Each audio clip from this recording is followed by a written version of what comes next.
Meus irmãos, graças e paz do Senhor Jesus Cristo. Eu estou muito feliz de estar aqui. Passei o sábado e domingo aqui em Natal Parnamirim, e quero agradecer a Deus pelo privilégio de estar aqui. Quero agradecer ao Alcimar e a Denise, que estão fazendo muita falta em João Pessoa. Que o Senhor os abençoe. Muito obrigado, Denise. Seu jeito sempre disposto por nos receber, tá bom? Alcimar, muito obrigado. Que o Senhor te abençoe e te guarde. Que o Senhor faça resplandecer o seu rosto sobre ti. Que o Senhor tenha misericórdia de ti e te dê a paz. Amém? Quero agradecer a minha esposa, sempre me acompanhando. Muito obrigado. E as meninas que vieram conosco e me ouvindo aí a quinta vez de ontem e hoje. E amanhã à noite tem aula, tá? Muito bem. Então eu gostaria de convidá-los para abrirmos o texto de 2 Pedro, capítulo 3. 2 Pedro, capítulo 3. Nós vamos ler o capítulo inteiro.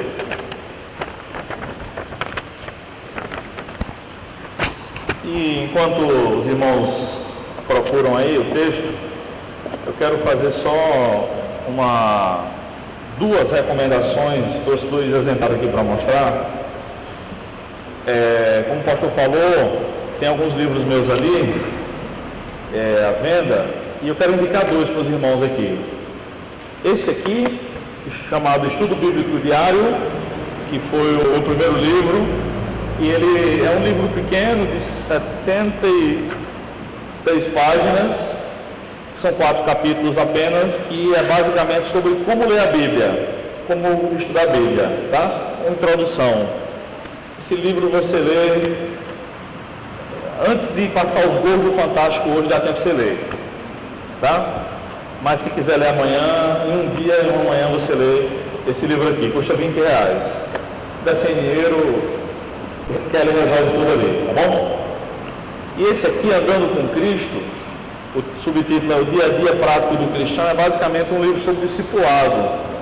São capítulos, são mais capítulos, mas são 9 capítulos mais curtos. O que é um discípulo, a autoridade das Escrituras, da Bíblia, né? E aí tem um jogo de palavras em 4 capítulos. Quem deve ler a Bíblia? Quando devemos ler a Bíblia? Quando não? Como não devemos ler a Bíblia e como devemos ler a Bíblia? Oração, um privilégio, e aí eu trago uma tabela com as orações de Paulo, que aparecem nas cartas dele. Interessante que Paulo fez orações e pediu orações em todas as cartas, nas 13, e ele nunca fez um pedido por uma questão material nas orações. Trago todas as orações paulinas das cartas numa tabela. Eu achei, vale a pena dar uma olhada. Personagens bíblicos de oração, escolhi alguns personagens, e por fim, tipos de orações. Então é um livro bem introdutório, custa R$20 também. Vocês podem dar uma folheada ali, tem outros livros, tá bom?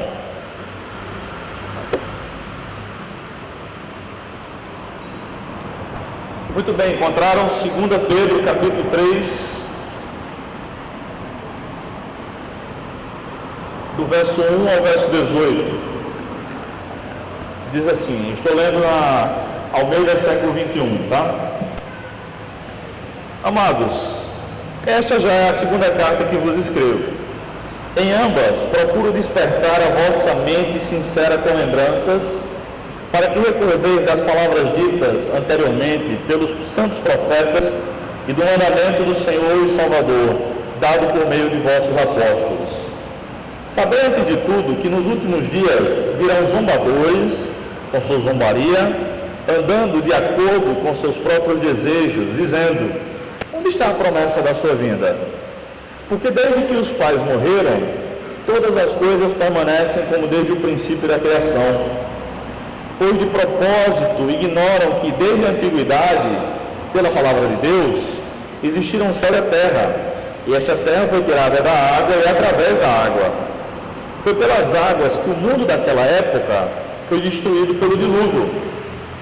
Mas, pela mesma palavra, os céus e a terra de agora têm sido guardados para o fogo, reservados para o dia do juízo e da destruição dos homens ímpios. Mas vós, amados, não ignoreis de uma coisa: um dia para o Senhor é como 1000 anos, 1000 anos como um dia. O Senhor não retarda a sua promessa, ainda que alguns a considerem demorada, mas Ele é paciente convosco e não quer que ninguém pereça, mas que todos venham a se arrepender.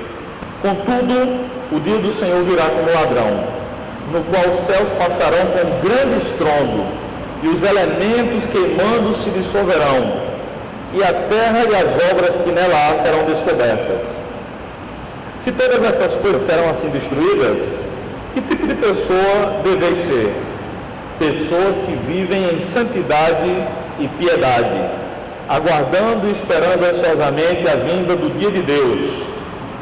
Por causa desse dia, os céus se dissolverão pelo fogo, e os elementos ardendo derreterão. Nós, porém, segundo sua promessa, aguardamos novos céus e nova terra, nos quais habita a justiça. Por isso, amados, enquanto aguardais essas coisas, esforçai-vos para que sejais achados em paz por Ele, imaculados e irrepreensíveis. Considerai como salvação a paciência de nosso Senhor, assim como o nosso amado irmão Paulo também vos escreveu, segundo a sabedoria que lhe foi concedida, a exemplo do que faz em todas as suas cartas, falando acerca dessas coisas, nas quais há pontos difíceis de entender, que os ignorantes e inconstantes distorcem, como fazem também com as demais escrituras para sua própria destruição. Portanto, amados, sabendo disso de antemão, guardai-vos para que não sejais desencaminhados pelo engano de homens sem princípios, vindo a perder a vossa firmeza. Antes, crescei na graça e no conhecimento de nosso Senhor e Salvador Jesus Cristo. A Ele seja dada a glória, agora e na eternidade. Amém. Meus irmãos, essa passagem fala basicamente do mesmo tema de algumas das músicas que cantamos hoje, né? Alfa e Ômega, Brilho Celeste. E é interessante porque nós não combinamos nada.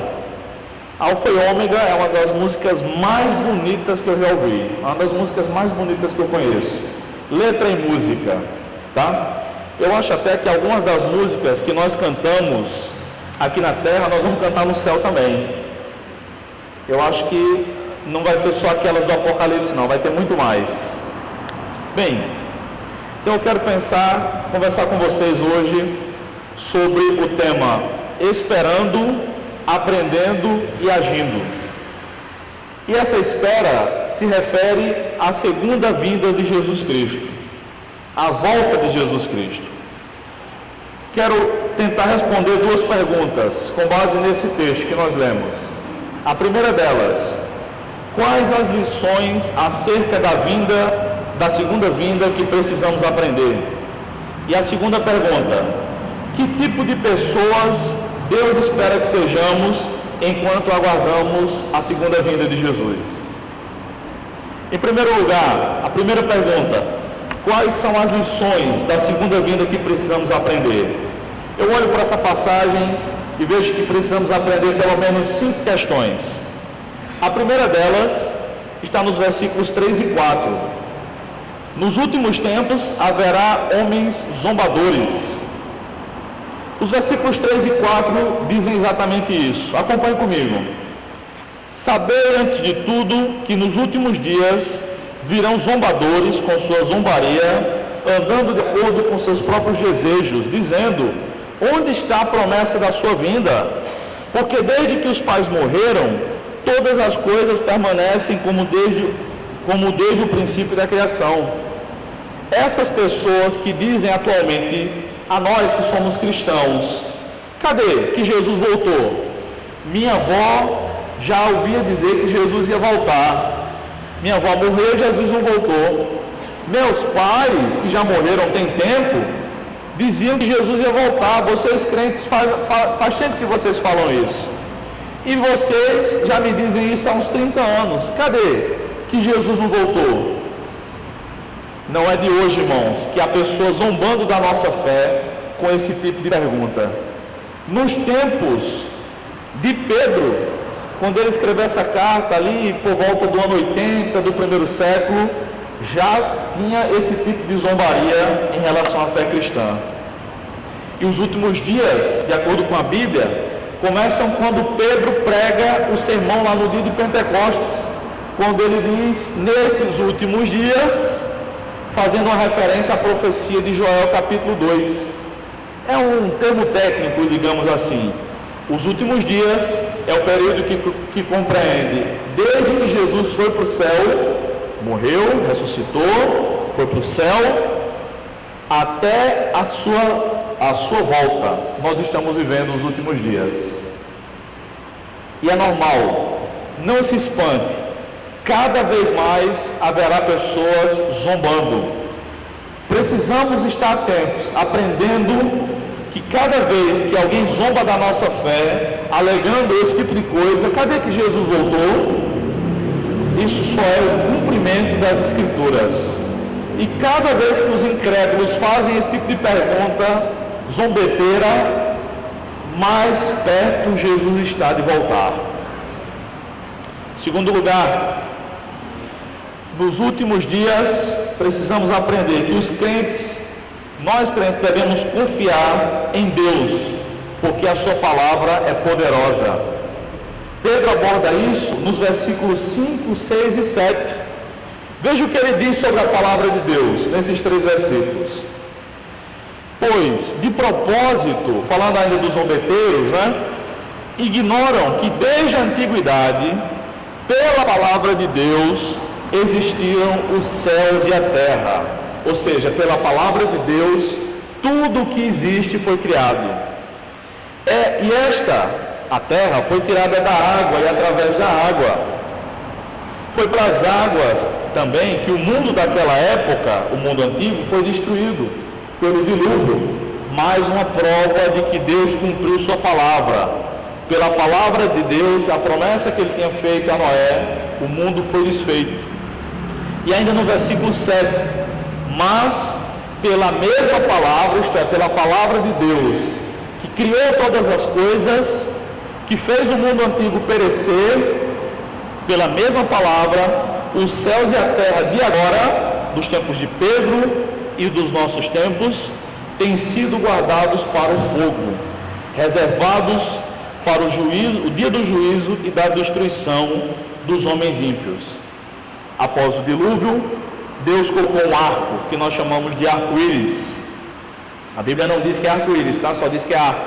Íris era o nome de uma divindade egípcia. Eu não sei quando o arco passou a ser chamado de arco-íris, mas no texto bíblico, originalmente não tem a palavra íris, é só arco.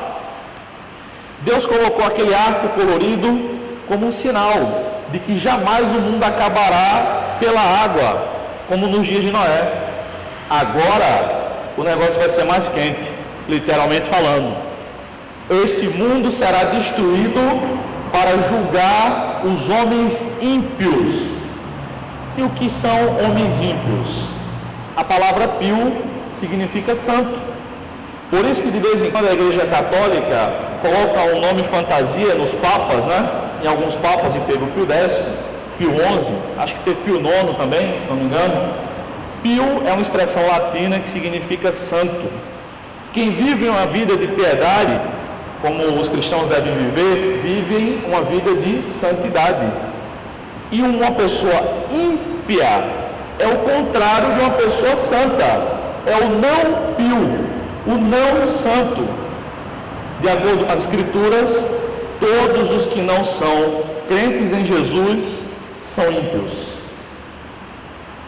Agora, o cumprimento da palavra de Deus, da mesma palavra que criou todas as coisas, da mesma palavra que fez o mundo ser destruído pela água, a palavra de Deus fará com que este mundo seja destruído pelo fogo e os ímpios sejam condenados.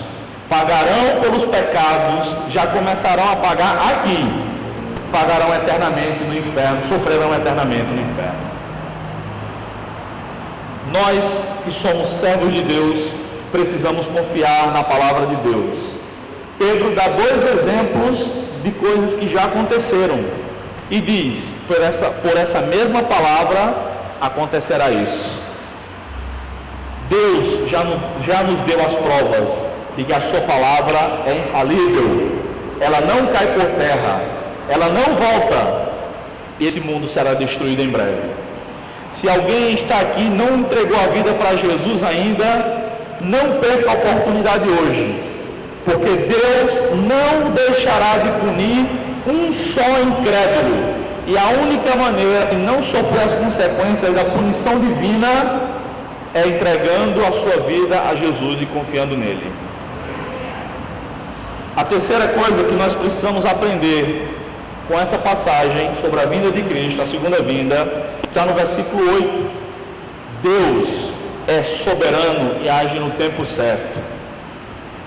O versículo 8 diz o seguinte: mas vós, amados, os incrédulos são assim, mas vós, amados, não ignoreis uma coisa: um dia para o Senhor é como 1000 anos, e 1000 anos é como um dia. Este texto é uma citação do Salmo 90, versículo 4, do Salmo de Moisés, o único salmo que Moisés escreveu que entrou na Bíblia. Se ele escreveu outro, não entrou na Bíblia. Quando Moisés estava escrevendo o Salmo 4 e escreveu estas palavras, assim como Pedro, que está repetindo, ele não está se referindo, irmãos, aos 6 dias da criação de Gênesis. Aqui é uma comparação, é uma figura de linguagem. Um dia para o Senhor é como 1000 anos. Ele não está dizendo que um dia para Deus são 1000 anos na terra, como se fosse uma regra de 3. Não. Os 6 dias de Gênesis são 6 dias de 24 horas. Tarde e manhã é a expressão hebraica poética para se referir ao período diurno do dia, ao período claro de 12 horas. Pedro está falando aqui que Jesus pode voltar a qualquer momento. Ele é soberano. Quando é que Jesus vai voltar? Alguns consideram que já faz muito tempo que a gente está esperando. Não faz. Jesus não se atrasa. Quando Lázaro tinha morrido, já fazia 4 dias, alguns dos discípulos pediram para ele se apressar para chegar logo. Quando ele chega lá na aldeia de Betânia, Marta diz que Jesus, em outras palavras, ela diz que Jesus se atrasou. Deus é soberano e só age no tempo certo. Ele não se atrasa, a gente se atrasa, a gente quer se apressar, a gente fica ansioso, mas Deus é o soberano, Deus é o dono do tempo, e não tem essa de que Kairos é o tempo de Deus, Cronos é o tempo do homem. Tudo é o tempo de Deus. Cronos é um tempo que a gente pode registrar, Kairos é um tempo que não tem como registrar. É como a gente diz assim, naqueles tempos, não estou falando de um dia específico, de um ano específico, mas Deus é o Senhor do tempo, seja Ele qual for. A quarta lição que devemos aprender com essa passagem sobre a segunda vinda de Cristo está no versículo 9. Jesus ainda não voltou por misericórdia com aqueles que ainda não entregaram as suas vidas para Ele, sua vida. Verso 9 diz o seguinte: o Senhor não retarda a sua promessa. Está falando da promessa da segunda vinda. Ainda que alguns a considerem demorada. Jesus está demorando tanto. Tá não. Mas Ele é paciente convosco e não quer que ninguém pereça, mas que todos venham a se arrepender. Jesus Cristo deu sua vida por toda a humanidade. Jesus Cristo morreu por todos. Ele quer que todas as pessoas se arrependam de seus pecados e sejam salvas. Se Jesus tivesse voltado 20 anos atrás, eu não teria sido alcançado, estaria no inferno. Jesus não voltou ainda porque Ele ainda está dando chance, oportunidades para que mais pessoas se arrependam dos seus pecados, para que nós preguemos o Evangelho no mundo todo, para que façamos discípulos, plantemos igrejas, não vizinha a outra igreja, para que a igreja do Nazareno seja exaltada, mas para que a gente siga o padrão divino estabelecido por Paulo, de anunciar o Evangelho, sobretudo onde Cristo ainda não foi anunciado. Há aproximadamente 2 bilhões de pessoas que nunca ouviram o Evangelho. Existem pessoas nos países muçulmanos, existem pessoas na tal da janela 1040, né? Mas existe gente no sertão nordestino. Em janeiro de 2004, eu estive no projeto missionário da Juvep, no alto sertão da Paraíba, já no finalzinho da Paraíba, no final do mapa assim. Eu moro em João Pessoa, cruzei o estado todo, numa cidade chamada São João do Rio do Peixe. E nós evangelizamos naquela cidade. Depois, alguns dias fomos aos sítios, e alguns irmãos que estavam na nossa equipe lá evangelizando, chegaram e nos relataram que ouviram a seguinte pergunta: vocês têm a Bíblia, pelo amor de Deus, me tiram uma dúvida. O pessoal perguntou lá: quem morreu na cruz finalmente, foi Jesus ou foi Maria?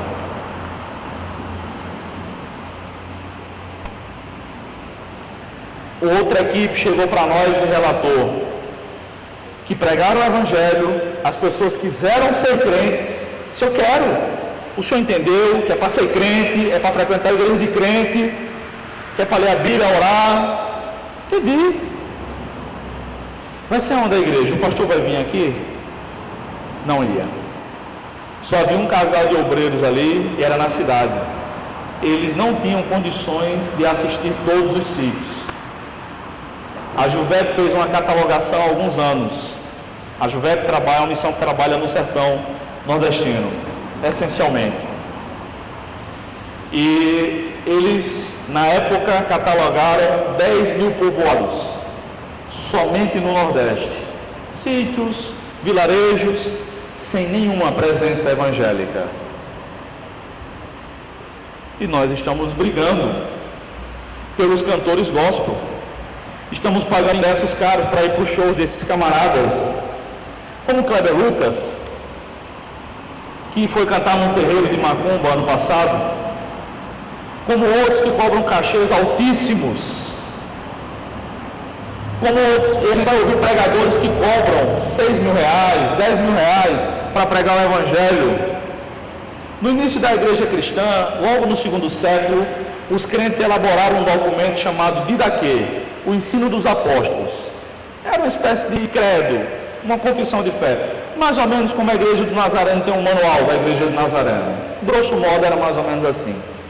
E lá no Didaquê ou na Didaquê, tanto faz, você pode baixar pelo Google, é um documento pequeno, dizia o seguinte: que os pregadores que cobram para pregar devem ser considerados falsos profetas e não devem ser recebidos nas casas dos irmãos. Os irmãos do 2º século tinham mais discernimento do que nós em relação a isso. E as pessoas continuam por aí se ouvir o Evangelho, porque a gente não faz o esforço missionário para enviar obreiros e plantar igrejas onde Cristo ainda não foi anunciado. E a gente quer trabalhar na igreja para aparecer. Eu estou generalizando, irmãos. Claro que muitos servos de Deus fazem qualquer trabalho na igreja, onde for, de maior bom grado para a glória de Deus. Mas muitos de nós gostamos de holofotes, gostamos de aparecer, gostamos de ter o nome mencionado no púlpito.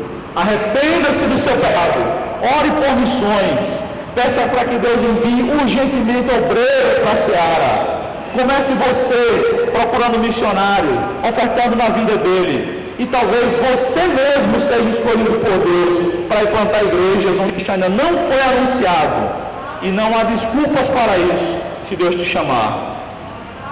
Moisés tinha 80 anos quando Deus o chamou para liderar aquele povo difícil, povo idólatra, de coração duro, e ele deu todas as desculpas para não ir. E até agora eu nunca vi alguém que deu desculpas para não trabalhar para Deus convencer Deus de não ir. Moisés, Jeremias, Jonas, Elias, né? Estou na caverna, não, meu Deus. matou 450 homens, fugiu com medo da ameaça de uma mulher. Às vezes é assim que acontece.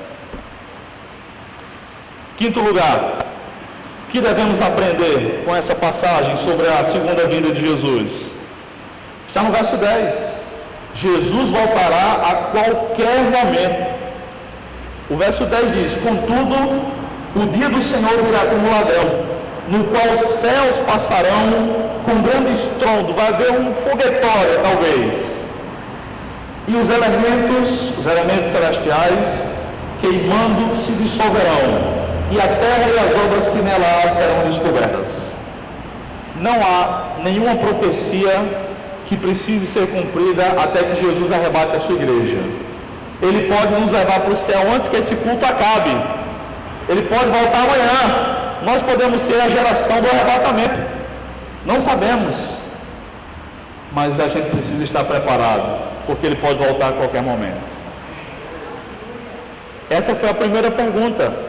O que devemos aprender nessa passagem em relação à segunda vinda de Jesus? A segunda pergunta que eu gostaria de responder, como eu falei para os irmãos, é: diante dessas questões, qual é a postura que Deus espera que tenhamos? Eu quero ver brevemente 7 posturas que essa passagem nos ensina. Diante disso, em primeiro lugar, Deus espera que sejamos pessoas santas e piedosas. No verso 11 diz isso: se todas essas coisas serão assim destruídas, que tipo de pessoa deveria ser? Pessoas que vivem em santidade e piedade. É a mesma coisa, é sinônimo, é um paralelismo. Sabendo que Jesus vai voltar a qualquer momento, sabendo que o dia do Senhor está cada vez mais próximo, Deus espera que nos aproximemos dele, cada dia mais intimidade com Deus.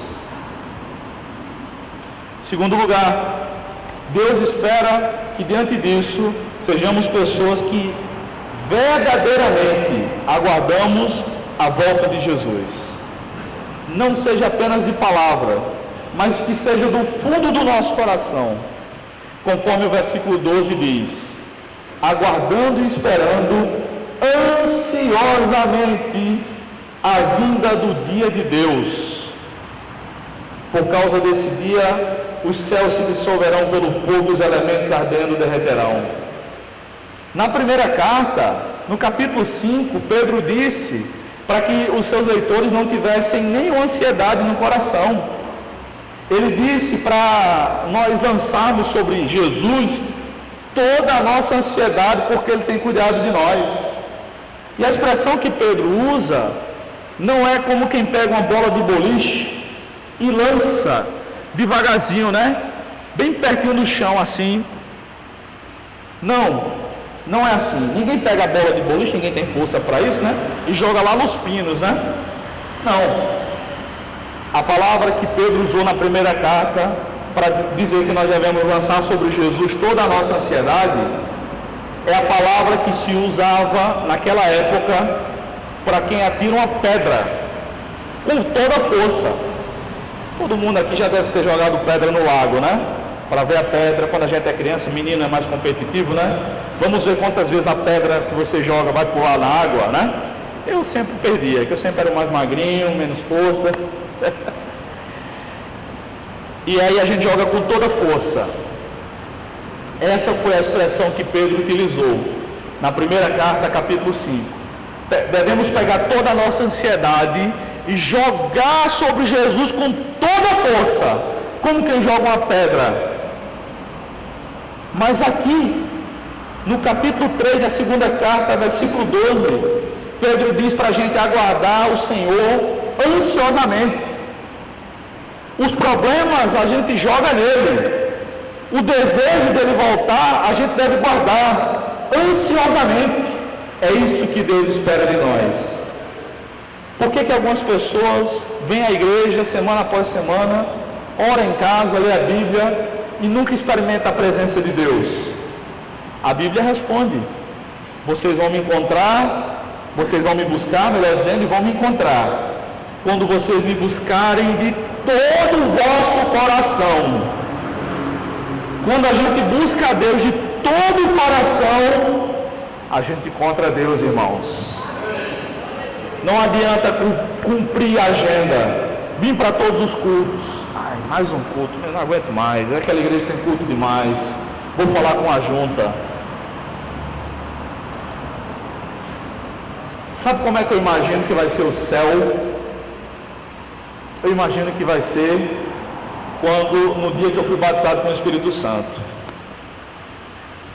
Quando eu abri o coração, Deus abriu meu coração, melhor dizendo, e Ele veio com poder sobre a minha vida quando eu era adolescente. E eu senti aquela alegria que eu nunca senti nem antes nem depois, a presença de Deus. Depois eu fiquei pensando, eu acho que assim vai ser no céu eternamente. A presença de Deus eternamente na nossa vida. É assim que nós devemos esperar que Jesus volte.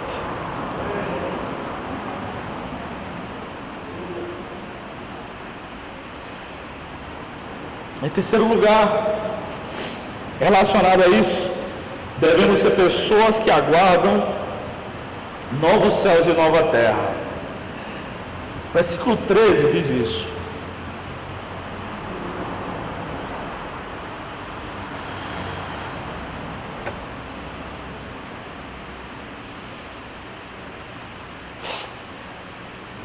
Versículo 13 diz: nós, porém, segundo sua promessa, aguardamos novos céus e nova terra. Obrigado. Nos quais,